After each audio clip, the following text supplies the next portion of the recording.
৩২ নম্বরে আক্রমণ, বঙ্গবন্ধুর যে ভাস্কর্য সেগুলো ভাঙচুর নিয়ে যখন তাকে প্রশ্ন করা হলো, তখন তিনি একটি কথা বললেন। সেটি হলো যে আপনি সেই আগের ঘটনাগুলো বারবার দেখছেন।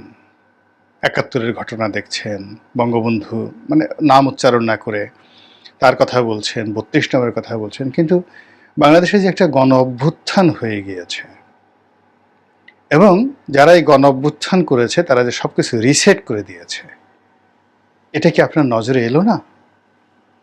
তার এই বক্তব্যটির পর দল মত নির্বিশেষে সকল মানুষ ক্ষেপেছেন এবং শুধু ক্ষেপেননি, এটি ক্রমশ বাড়ছে।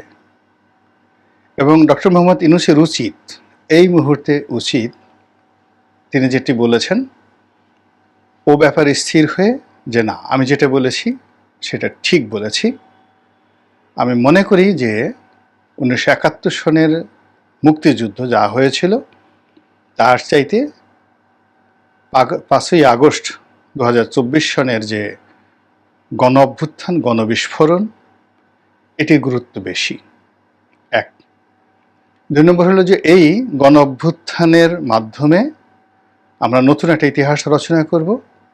যেভাবে ৭১-এর আগের সব ইতিহাসকে আমরা মুছে ফেলেছি, একইভাবে 2024-এর আগের সব ইতিহাস আমরা মুছে ফেললাম।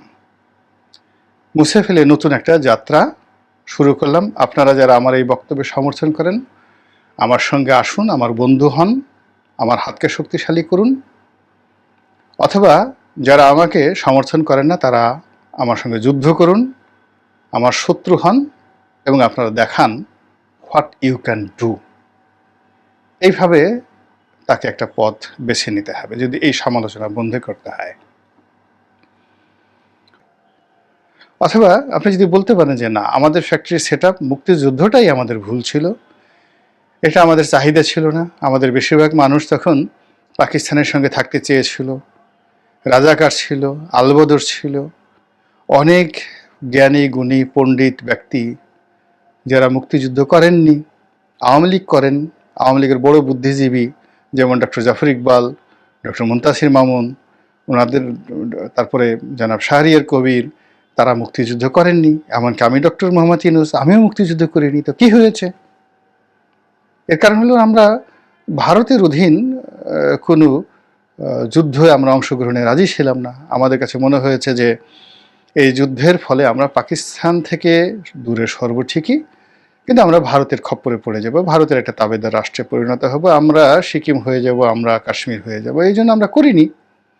এবং এতকাল পরে এই যে শেখ হাসিনা প্রমাণ করে দিয়েছেন যে আমরা আসলেই মুক্তিযুদ্ধের মাধ্যমে ভারতের দালাল হওয়ার চেষ্টা করেছি। আপনি বলেন, সাহস থেকে এই কথা বলেন। আর তা যদি না বলেন, তাহলে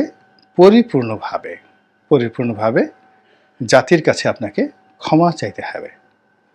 আর যদি আপনি সেটি না করেন, আর যদি না বলেন, চুপচাপ থাকেন, তাহলে আপনাকে নিয়ে আরও বিতর্ক হবে।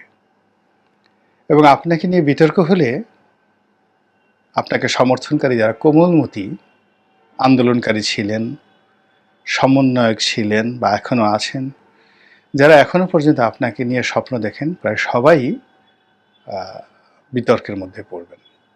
বোঝার চেষ্টা করুন যে আমাদের দেশের মানুষের কতগুলো বিষয় আবেগ রয়েছে।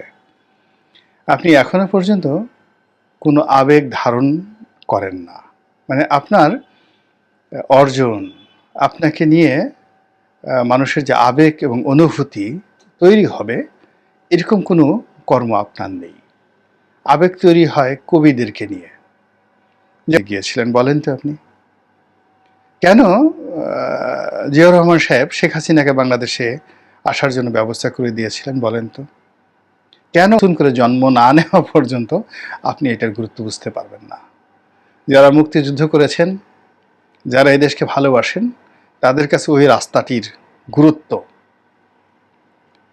ওই বাড়িটির গুরুত্ব আপনি কল্পনাও করতে পারবেন না। ওই বাড়িতে যা কিছু হয়েছে, এটা আগামী দিনে এই প্রতিশোধ কিভাবে হয়, আল্লাহ মাফ করুন, আপনি কল্পনাও করতে পারবেন না। তো সেই ৩২ নম্বর নিয়ে, সেই বঙ্গবন্ধুকে নিয়ে কথা বলতে গেলে আপনাকে অবশ্যই মার্জিত ভাষা এবং আপনাকে ডিপ্লোম্যাটিক ভাষা ব্যবহার করতে হতো, করা উচিত ছিল বা করা উচিত। কিন্তু সেটা না করে আপনি যে বক্তব্য দিয়েছেন, সেই বক্তব্যে মানে রীতিমতো আগ্নেয়গিরির লাভা তৈরি হয়ে গেছে দেশের রাজনৈতিক অঙ্গনে।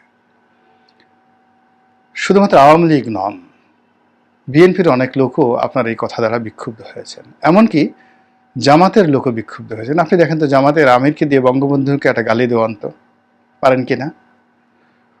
বঙ্গবন্ধুকে একটা গালি দেওয়ান ডক্টর শফিককে দিয়ে আপনি পারবেন না, অন্য কোনো নেতাকে দিয়ে আপনি পারবেন না। আপনি শেখ হাসিনাকে গালি দেওয়াতে পারবেন, তাও পারবেন না। শেখ হাসিনাকে জামাতের আমির গালি দেবেন না। কেন মির্জা ফখরুল সাহেব আওয়ামী লীগের রাজনীতি রাখতে চাচ্ছেন? তিনি পরিশুদ্ধ আওয়ামী লীগ চাচ্ছেন, কারাপ্টেড আওয়ামী লীগগুলো শাস্তি চাচ্ছেন, কিন্তু আওয়ামী লীগের রাজনীতি তিনি উচ্ছেদ করতে চাচ্ছেন না।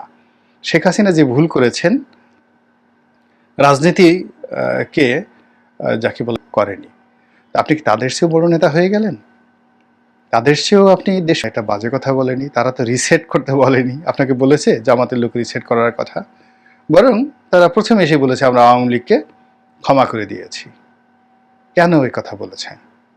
এর রাজনৈতিক গুরুত্ব আপনি বুঝতে পারেন? অনেকে তার সমালোচনা করেছেন, কিন্তু দুদিন পরে দেখবেন যে তার কথাটা কত গুরুত্বপূর্ণ।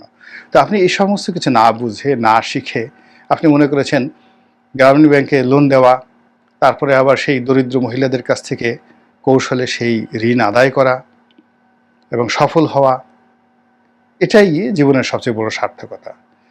আপনি মনে করেছেন যে আন্তর্জাতিক